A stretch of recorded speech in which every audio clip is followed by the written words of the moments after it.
কিছু কাপড় চোপড় পরিষ্কার করেছি, কাপড় চোপড়গুলো এখন রোদে দিয়ে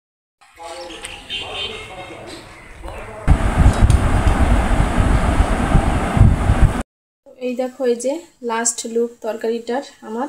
হ্যালো এভরিওয়ান, আসসালামু আলাইকুম, welcome back to my new another blog. Masfiz golden blog থেকে মাসফির মম বলতেছি। কি অবস্থা সবার, কেমন আছেন সবাই? আই হোপ যে যেখানে আছেন ভালো আছেন, সুস্থ আছেন। ব্লগটা শুরু করলাম এই তো সকালবেলা, সকালের খাবার থেকে। সকালবেলায় আজকে ভর্তা ভাত রান্না করেছি, খেটে স্কুলে চলে যাব। মাঝে মাঝে ভাত রান্না করে খাই, মাঝে মাঝে রুটি বা পরোটাও খাওয়া হয়ে থাকে। আজকে খুব ইচ্ছে করছিল ভর্তা ভাত, শুটকি ভর্তা, ডিম ভর্তা, আলু ভর্তা, ভর্তা ভাত গরম গরম খেতে কিন্তু মাশাআল্লাহ অনেক মজা লাগে। তো এখানে আমার হাজব্যান্ডের প্লেটার আগে সাজিয়ে দিচ্ছি, তারপরে আমিও খেয়ে নিব ইনশাল্লাহ, বাচ্চাকেও খেয়ে নিয়ে স্কুলে চলে যাব। তো যারা এই মুহূর্তে আমার ভিডিওটি দেখা শুরু করেছেন তারা প্লিজ একটা লাইক দিয়ে একটা কমেন্ট করে আমার সাথে থাকতে পারেন। আর যদি আমার ভিডিওর কোনো অংশ ভালো লেগে থাকে তাহলে প্লিজ আমার চ্যানেলটা সাবস্ক্রাইব করে দিয়ে আমার পাশে থেকে যেতে পারেন।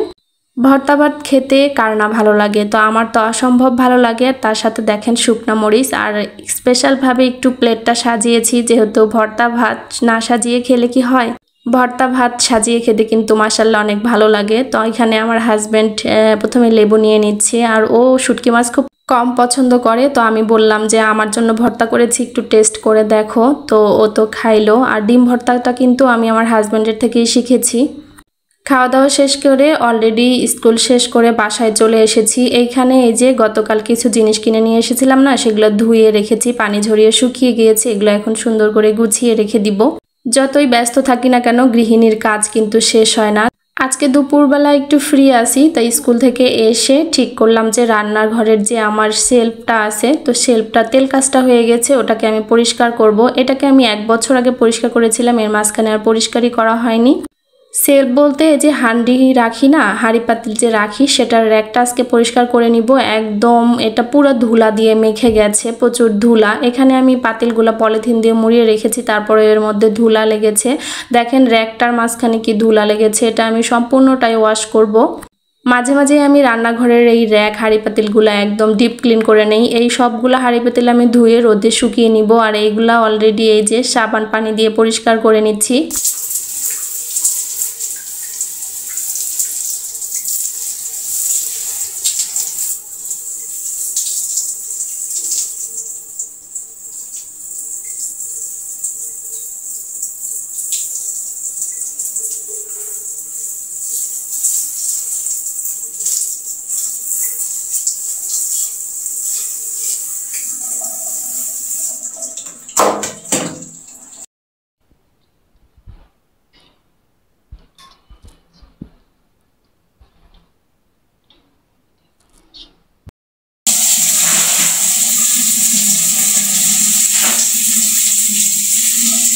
সবকিছু পরিষ্কার করা শেষ, এখন এগুলোকে রোদে শুকিয়ে নিয়ে এসেছি বাসায়। এগুলো সেট করে সুন্দর করে গুছিয়ে নিব। আসলে যখন ফ্রি থাকি তখন কিন্তু আমি আমার সংসারের সবগুলো জিনিস ঝকঝকে তকতকে করে পরিষ্কার করি।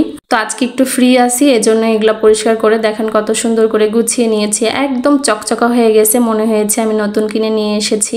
তো এখন একদম ফ্রেশ হয়ে গোসল করে কিছু কাপড় ছিল সেগুলো পরিষ্কার করে এখন ছাদে চলে যাচ্ছি। আর ছাদে যা রোদ, জানি না কি অবস্থা হবে। রোদ দেখে কিন্তু বরাবরই আমার খুব ভয় লাগে। তো আজকে কিন্তু অনেক বেশি পরিমাণে রোদ উঠেছে। আর আমি এর মাঝখানেই দেখেন ছাদে চলে এসেছি কাপড় চোপড় দিতে। দেখতে পাবেন মাশাআল্লাহ কত রোদ উঠেছে আজকে। ছাদে তো খুব রোদ, তো কাপড় ধুয়ে নিয়ে এসেছি, এখন কাপড়গুলো রোদে দিব। তো চলে এসেছি ছাদে, আর প্রচুর রোদ। তো আমি কাপড় চোপড় দিব ছাদে। একদম আকাশটা পরিষ্কার, কিছুদিন বৃষ্টির পর এরকম একটা সুন্দর রোদ উঠলো। দেখেন মাশাআল্লাহ অনেক সুন্দর রোদ উঠছে, কত সুন্দর রোদ উঠেছে। আর আমি স্কুল থেকে এসে কিছু কাপড় চোপড় পরিষ্কার করেছি, কাপড় চোপড়গুলো এখন রোদে দিয়ে নিব। রোদের মধ্যে প্রচুর খারাপ লাগে আর কি কাপড় চোপড় দিতে।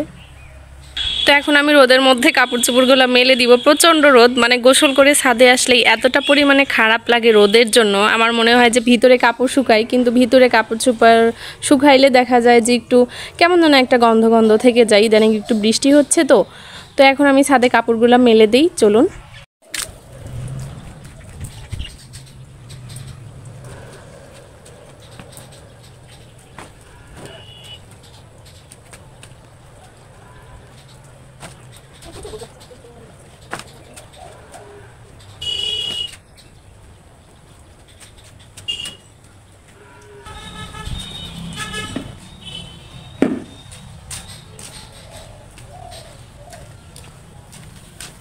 এখানে কিছু শুকনা মরিচ আছে, আমি শুকনা মরিচগুলো ছাদে শুকাতে দিয়ে যাব। বৃষ্টির জন্য মানে মরিচগুলো শুকাইতে দিয়ে যাব।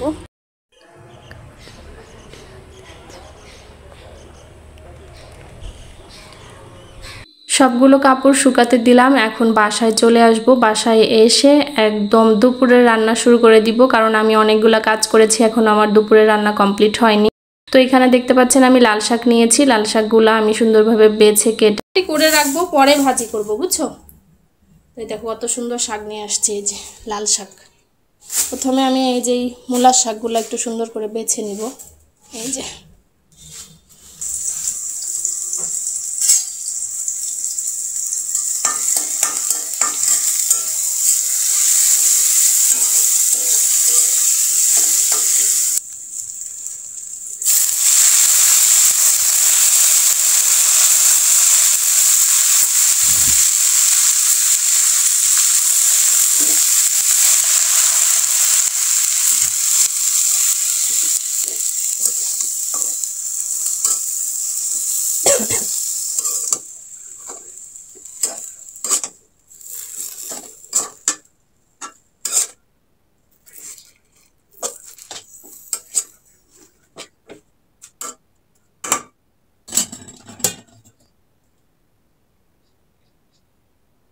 এরপর আমি ভাইরাল মিজান ভাইয়ের ভাতের হোটেলে যে তরকারিটা হয়, এক পিস মাংস দিয়ে আলু দিয়ে তরকারি, তো আজকে আমি সেইভাবে রান্না করব। আসলে ভিডিওতে দেখে দেখে না খুব খেতে ইচ্ছে করেছে ওরকম তরকারি আসলে বাসায় রান্না করা হয় না। তো আমি আজকে চিন্তা করলাম যে ভাইরাল মিজান ভাইয়ের মতো তরকারিটা রান্না করি আর ওইভাবেই ভাত বেড়ে খাবো, দেখি কেমন লাগে। এইটা একটা প্ল্যানিং ছিল, কেমন হয়েছে প্ল্যানিংটা অবশ্য বলবেন। তো এখানে আমি মাংসটা প্রথমে কষিয়ে নিচ্ছি। মাংসটা কষানো হয়ে গেলে এর মধ্যে আমি লাউ আর পেঁপে আর আলু একসাথে দিয়ে রান্না করব। ভাইরাল মিজান ভাইয়ের ভাতের হোটেলে কিন্তু আলু পেঁপে দিয়েই মাংসটা রান্না করা হয়। তো অনেক বড় বড় করে আমি আলুগুলা কেটে নিয়েছি আর পেঁপেটাও কেটে নিয়েছি, লাউটাও কেটে নিয়েছি একটু বড় সাইজ করে, কারণ এটা সিদ্ধ হতে খুব একটা বেশি সময় লাগবে না। লাউটা কিন্তু কচি ছিল। যেহেতু এই মুহূর্তে ঢাকায় গিয়ে ভাইরাল মিজান ভাইয়ের হোটেলে ভাত খাওয়া সম্ভব না, তো আমি এই জন্য বাসায় রান্না করেই খেয়ে ফেললাম। খেতে পারেন আমার হোটেলে আজকে ভাইরাল মিজান ভাইয়ের রান্না। এক পিস গোস্ত, 4 পিস আলু। কি রান্না করো আজকে? কত রান্না করতেছি গরুর মাংস দিয়ে লাউ।